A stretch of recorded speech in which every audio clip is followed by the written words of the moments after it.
Deixa eu olhar um pouco aqui as fisionomias, ver se a sonolência já passou, né, irmão? Deixa eu ver.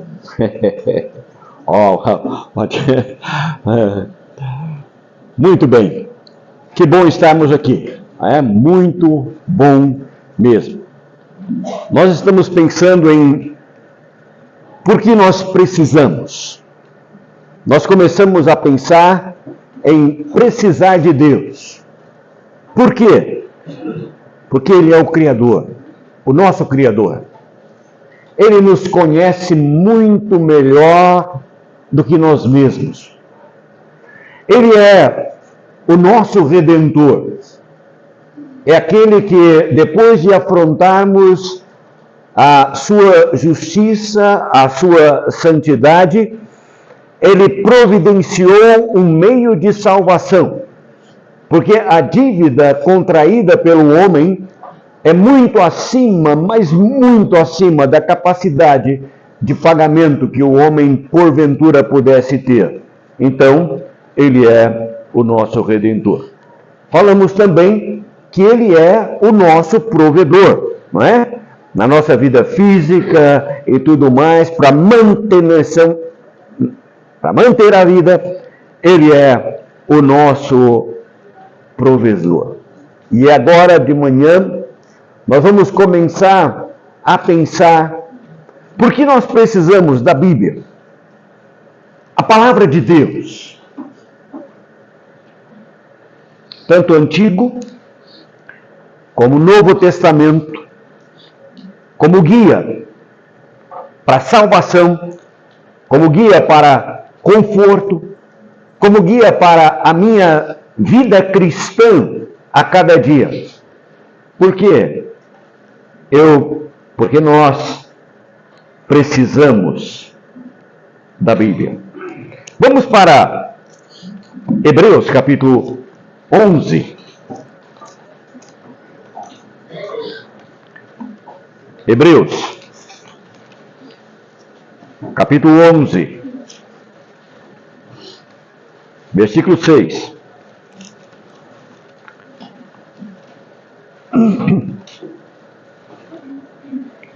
O texto diz assim: ora, sem fé é impossível agradar-lhe. É impossível agradar a Deus sem fé. Porque é necessário que aquele que se aproxima de Deus creia que Ele existe e que é galardoador dos que o buscam. Bom, primeira coisa, nós precisamos da Bíblia, da palavra de Deus, porque ela é que vai promover em nós fé. Sem conhecimento da Bíblia, nós não teremos a fé para crer. João 8:24. João, capítulo 8, versículo 24.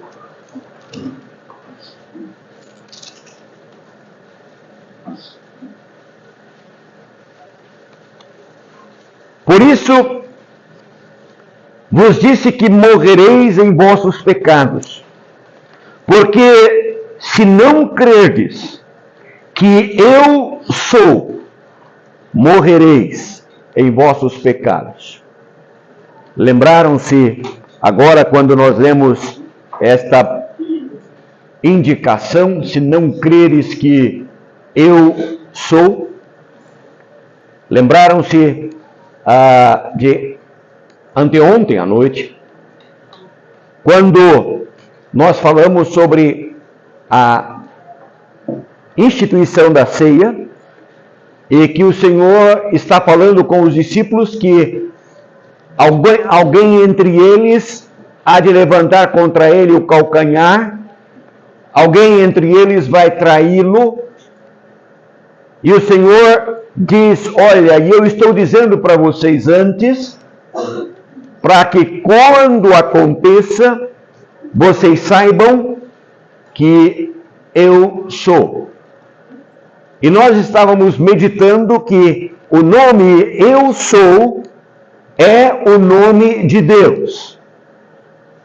Quando Moisés é enviado até o faraó para tirar o povo de Israel do Egito, ele fala com o Senhor: porventura o faraó me perguntar quem foi que te enviou, o que eu vou responder? E então Deus diz para Moisés: você vai dizer, eu sou, me enviou a vós. Então esse é o nome de Deus. E agora nós lemos o versículo que diz que se vocês não creem que eu sou, Deus, o Senhor Jesus é Deus. Sem fé, sem crermos, nós não podemos ser salvos. Romanos capítulo 10, versículo 17. Romanos capítulo 10, versículo 17. De sorte que a fé é pelo ouvir, e o ouvir a palavra de Deus. De sorte que a fé é pelo ouvir, e o ouvir pela palavra de Deus. Não tem como alguém ser levado a crer, a ser salvo, a não ser por ouvir a palavra de Deus.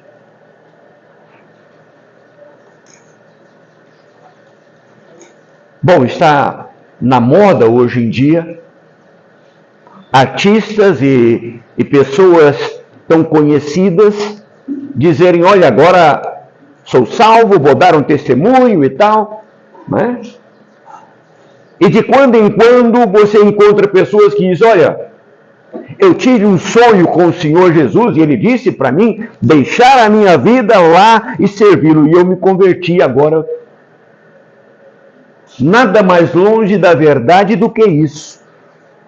Nada mais falso do que isso. Porque a palavra de Deus, que nós acabamos de ler, diz que a fé vem pelo ouvir. E ouvir pela palavra de Deus. O Senhor não fala hoje, nos nossos dias, por revelação, ou sonhos, não. Ele nos fala hoje através do Filho.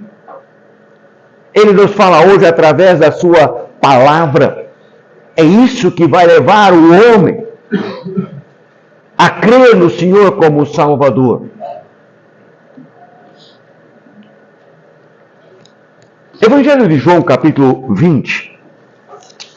Claro, nós já ouvimos a respeito disso no dia de hoje. Mas é bom quando nós conseguimos e podemos frisar o conhecimento. Evangelho de João, capítulo 20, versículos 30 e 31.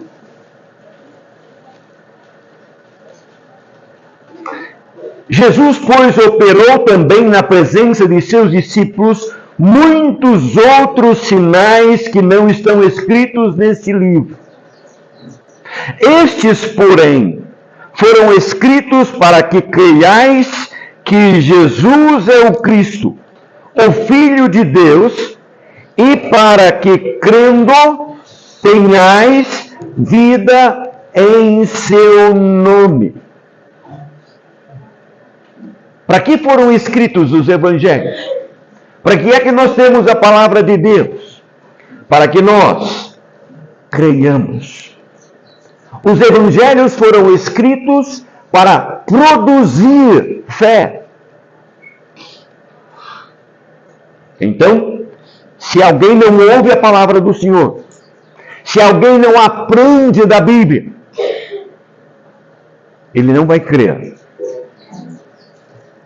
Agora, João capítulo 3. João capítulo 3,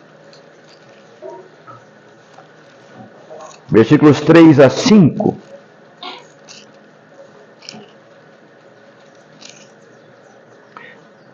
João capítulo 3 e 3. Jesus respondeu e disse: na verdade, te digo que aquele que não nascer de novo não pode ver o reino de Deus. Disse-lhe Nicodemos: como pode um homem nascer sendo velho? Porventura pode tornar a entrar no ventre da sua mãe e nascer?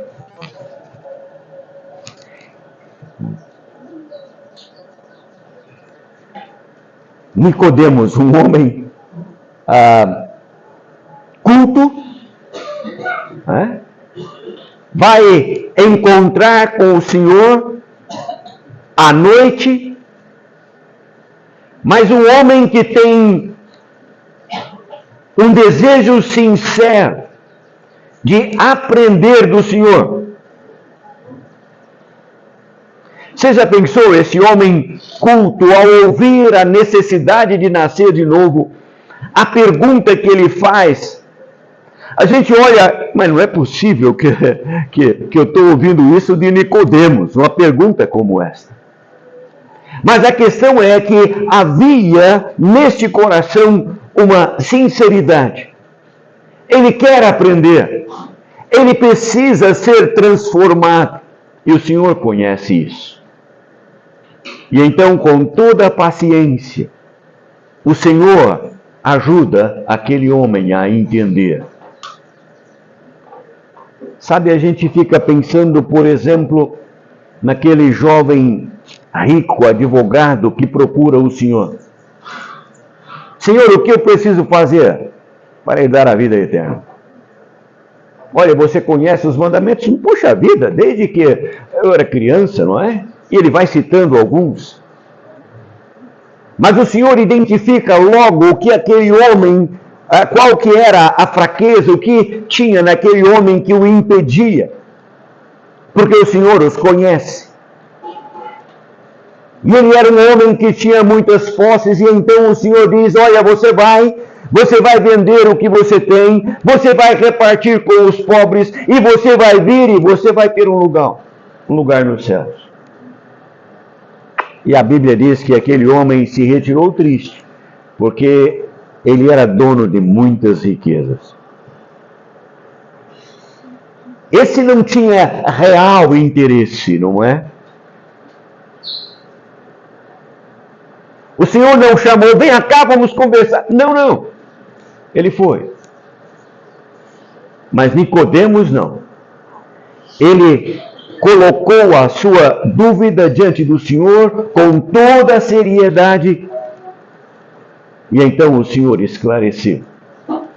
Como é bom quando nós podemos chegar diante de Deus, com toda a sinceridade, abrir os nossos corações, colocar diante dele as dúvidas que porventura tenhamos.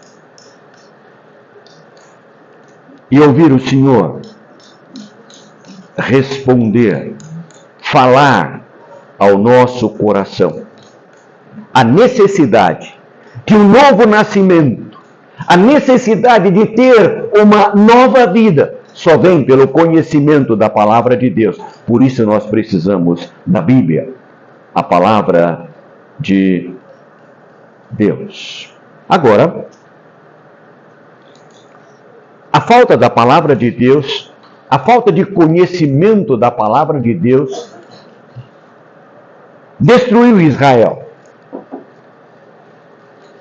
Oséias 4:6 diz que o povo de Israel sofria, debilitava-se por não conhecer as Escrituras. Mas quando esta palavra ela é recebida em nossos corações com mansidão, ela tem poder para nos conduzir à salvação. Tiago,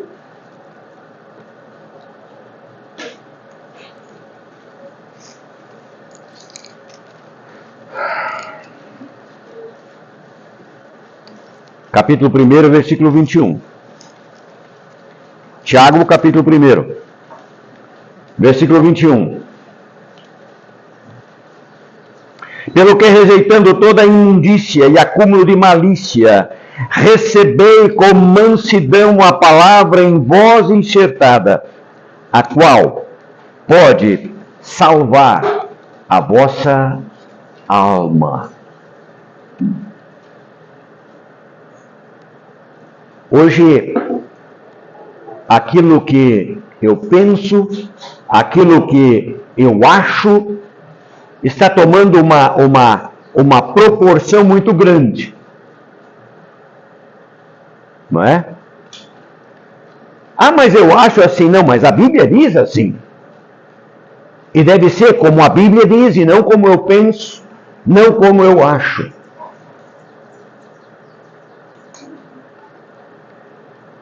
Eu já comentei aqui, eu vou repetir. Nós estamos sofrendo em dias onde as pessoas estão reunidas em uma igreja local, recebendo ensino sadio da palavra de Deus, mas que não deixa isso entrar e estabelecer em seu coração e em sua mente.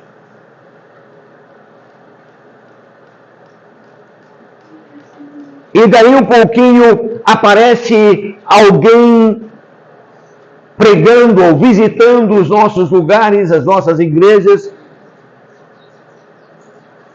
e afirmam com uma certa ênfase alguma coisa que vai contra as Escrituras, e pronto, já estão virando as costas e não adianta você ir falar com ele. Outro dia nós tivemos que visitar um casal assim.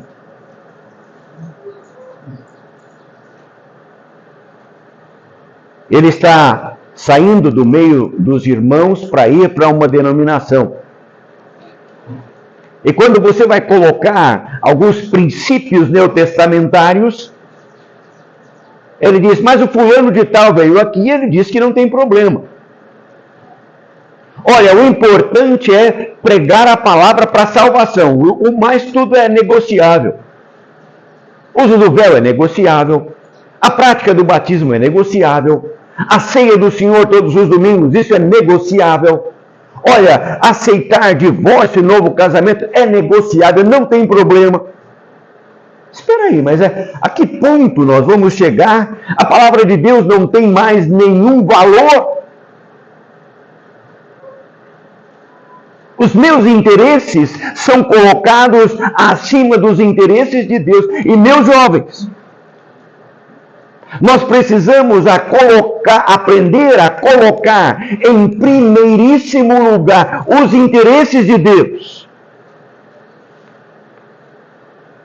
Quando nós começamos a pensar sobre Deus como nosso Criador, nós falamos que Ele nos conhece muito melhor do que nós mesmos. Ele é que sabe como nós devemos viver, nos portar.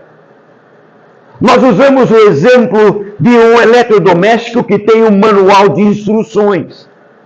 Você não vai tirar tudo o que aquele eletrodoméstico pode te proporcionar, se você não ler o manual de instruções. Você não vai usufruir de todo o prazer, de toda a alegria que a vida cristã pode te dar, se você não estudar a palavra do Senhor, não aprender e não viver de acordo com aquilo que Deus deixou para você. A palavra do Senhor, ela é também poder para confortar. Vamos para Romanos, capítulo 15, versículo 4. Romanos, capítulo 15, versículo 4. Porque tudo o que dantes foi escrito para o nosso ensino foi escrito, para que pela paciência e consolação das Escrituras tenhamos esperança.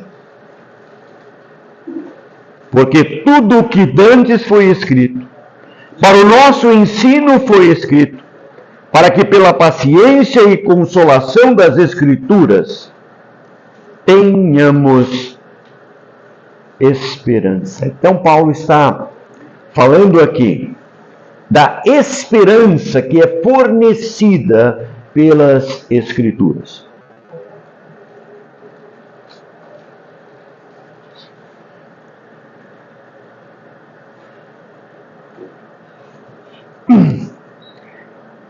Também pela paz, que esta segurança que a Escritura nos dá. Vamos em Filipenses, capítulo 4. Filipenses 4, versículo 6.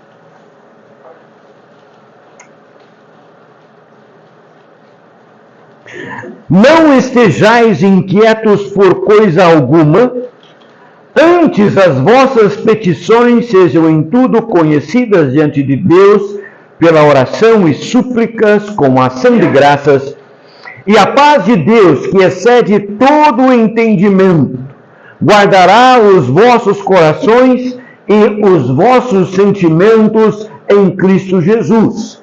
Quanto ao mais, irmãos, tudo que é verdadeiro, tudo que é honesto, tudo que é justo, tudo que é puro, tudo que é amável, tudo que é de boa fama, se há alguma virtude, se há algum louvor, nisso pensai. E o que também aprendestes, e recebestes, e ouvistes, e vistes em mim, isso fazei. E o Deus de paz será convosco. Nós temos na palavra de Deus os meios para uma verdadeira paz.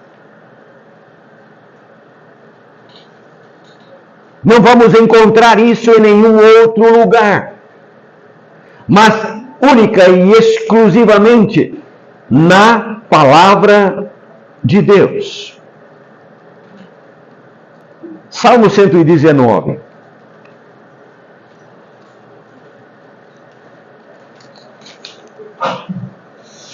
Versículo 165.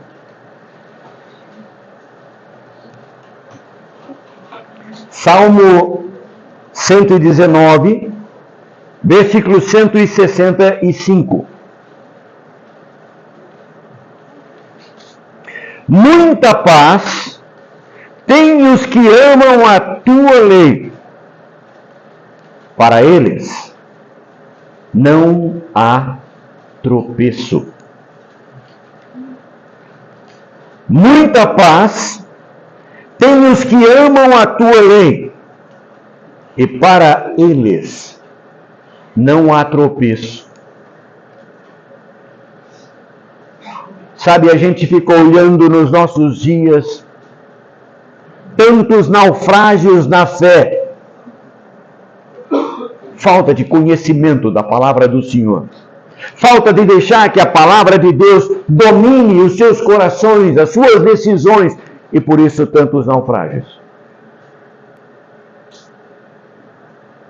O que é mais alarmante é que até alguns anos atrás,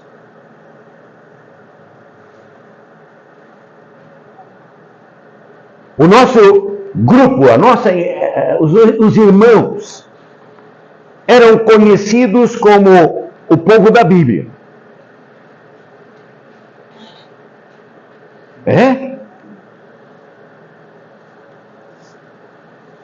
Aqueles que se dizem parte da cristandade estão por aí, às vezes vinham conversar com irmãos, e quando eles ouviam que se reuniam na simplicidade da palavra de Deus, sem nenhum título denominacional, eles já se curvavam e diziam: não, esses conhecem. Hoje não mais. E os naufrágios não estão apenas direcionados para adolescentes e jovens, não. Adultos, homens de meia idade, homens que já estão de cabelos brancos.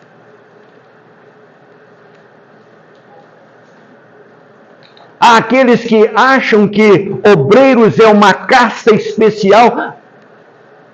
Não é. Mas entre os chamados obreiros hoje, há tropeços vergonhosos. Falta de conhecimento da palavra de Deus. Falta de colocar a palavra de Deus profundamente no seu coração.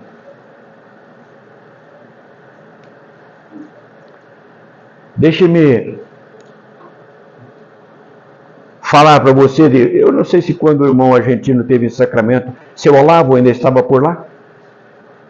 Eu não lembro. Olavo Luiz Miguel, um senhor alto. Morreu com seus 90 e tantos anos.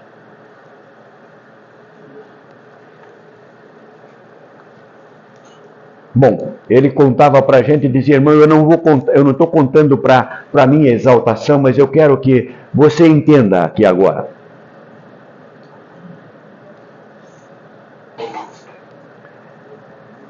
O genro dele, ele já estava viúvo, já com uma certa idade, e o genro dele se reúne em uma denominação, deu para ele uma viagem à Terra Santa. Eu preciso contar isso pro meu genro, ver se eu ganho muito.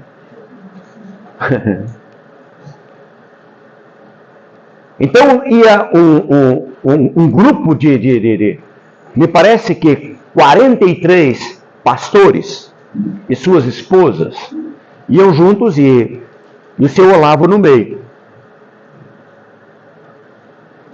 Então, quando chegaram em São Paulo e foram se apresentar antes de começar a viagem, então um chegava e dizia, eu sou o pastor fulano de tal, igreja ciclana, tenho esse diploma, mas não sei o que, outro e tal. Sentava, levantava outro, e quando chegou a vez dele, o genro dele queria apresentar, ele disse, pode deixar comigo que eu faço isso. E quando ele disse que ele se reúne na simplicidade da palavra de Deus, sem qualquer vínculo denominacional, diz que as pessoas já tomaram um certo respeito do senhor Olavo.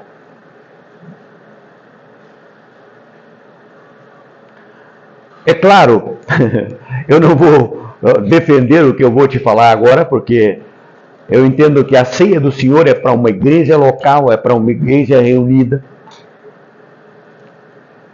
Mas chegaram lá em Israel e foram para o Monte das Oliveiras e resolveram fazer uma reunião para o partir do pão ali. Então é nesse sentido que eu estou te dizendo que... E então, enquanto estamos ali, alguns dos pastores falaram com o genro do seu Olavo. Se falarmos com o seu Olavo para terminar esse tempo aqui com oração, será que ele faz isso?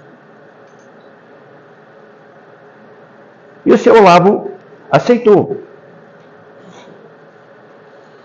E o seu Olavo se colocou diante do Senhor Deus, em oração. É a ceia do Senhor, não é? É adoração, é louvor. Então ele exaltou o nome do Senhor Deus. Ele falou para eles que lá no céu estava a Santíssima Trindade, lá está o Filho amado. E ele acompanhou então agora, nas suas palavras em oração, ele trouxe o Filho amado, passando pelos céus e o levou até Belém. Ele disse, exaltando o nome do Senhor, a sua vida, o seu ministério.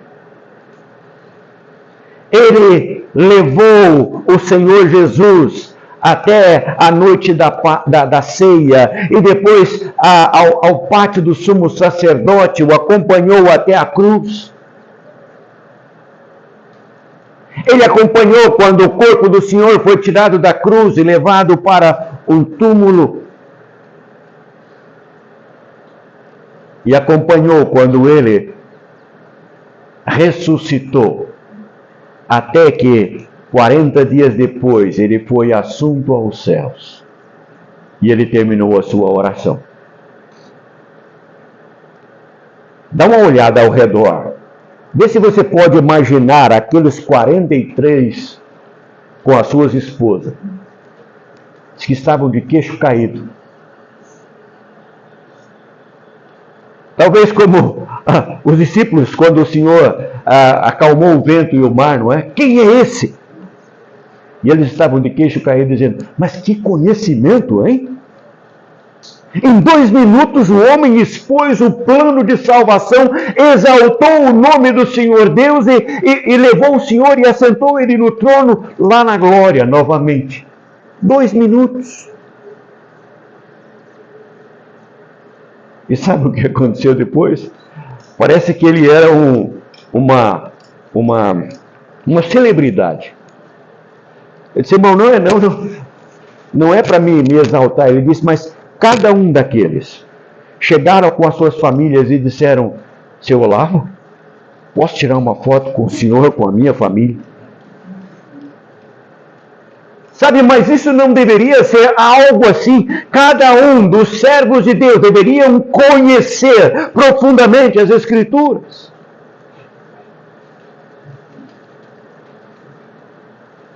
Não vai haver tropeço, ele conhece as Escrituras. Não vai haver tropeço. Um certo senhor chamado Robert Lee, ele diz assim, em todas as minhas perplexidades, em todas as minhas angústias, a Bíblia nunca deixou de me dar luz e força. Vamos para Salmo de número 1.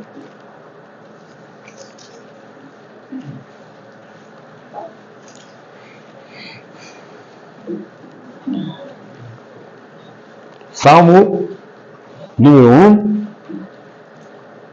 Bem-aventurado o varão que não anda segundo o conselho dos ímpios, nem se detém no caminho dos pecadores, nem se assenta na rota dos escarnecedores, antes tem o seu prazer na lei do Senhor, e na sua lei medita de dia e de noite.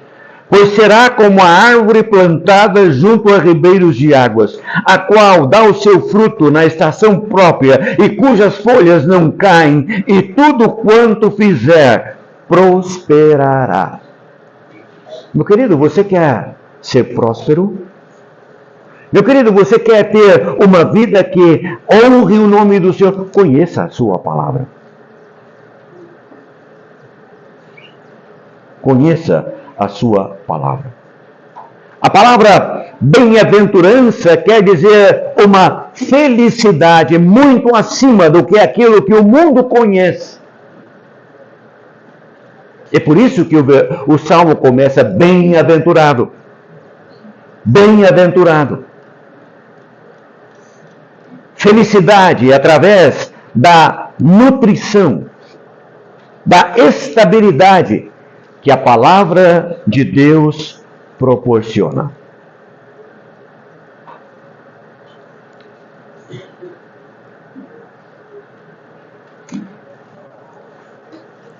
Para satisfazer a nossa necessidade de Deus, precisamos da Bíblia. Lembra quando nós falamos da triunidade de Deus e nós falamos do homem, um ser triúnio, espírito, alma, corpo. O espírito precisa de Deus, precisa ter comunhão com Deus, precisa ser preenchido por Deus. Nada nesse mundo vai preencher essa necessidade. É por isso que o mundo aí fora hoje está num burburinho danado. São homens e mulheres tentando preencher esse vazio com coisas tão passageiras e efêmeras. E não vão. Vai ficar pior. Muito pior. Nós falamos, quando iniciamos aqui, sobre a questão do Senhor não falar através de sonhos e visões e revelações. E deixe-me fazer um parêntese aqui nesse revelação. A revelação toda está aqui nas Escrituras. O Senhor fala por revelação. Quando nós estudamos a palavra do Senhor, Ele fala aos nossos corações e então nós aplicamos. Esta é a revelação. Né? Hebreus capítulo 1, versículos 1 e 2. Havendo Deus antigamente falado muitas vezes e de muitas maneiras aos pais pelos profetas, a nós falou-nos nesses últimos dias pelo Filho, a quem constituiu herdeiro de tudo, por quem também fez o mundo. É Ele, é a palavra dele. Não há um outro meio de o Senhor falar conosco. Ele tornou a sua palavra acessível a todas as pessoas, a todas as línguas. Romanos capítulo 10, versículo 17.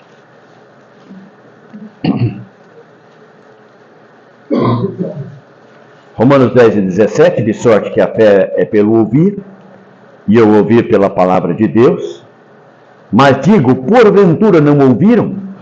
Sim, por certo, mas por toda a terra, olha bem, por toda a terra saiu a voz deles, e as suas palavras até os confins do mundo.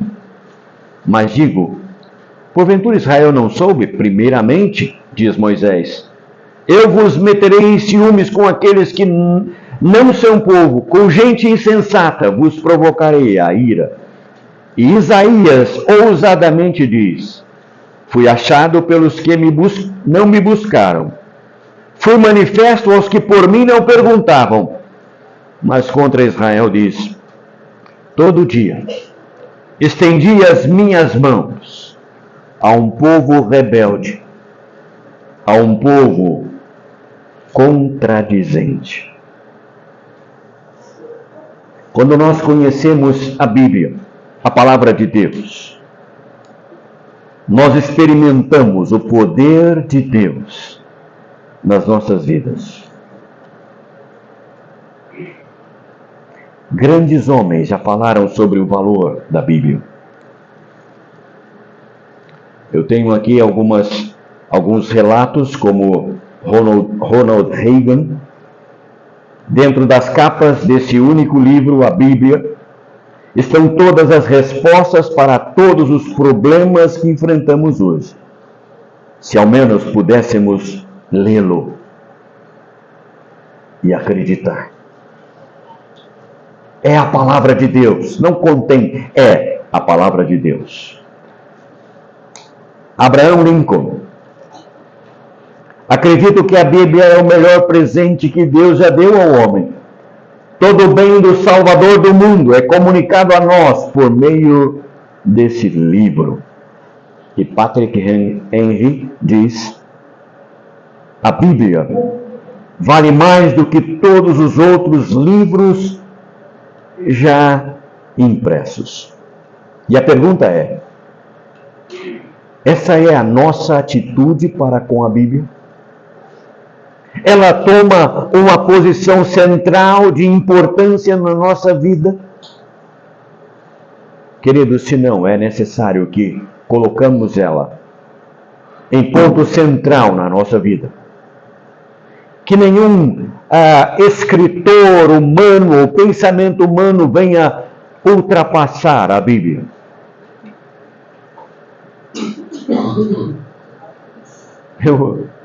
Eu fico olhando algumas coisas e eu fico...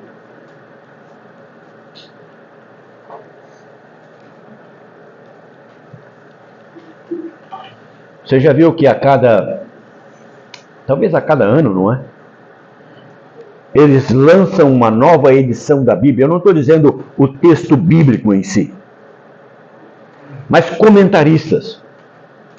É a Bíblia da criança, é a Bíblia da moça, é a Bíblia do varão, é a Bíblia... E cada um está tentando expor o seu pensamento.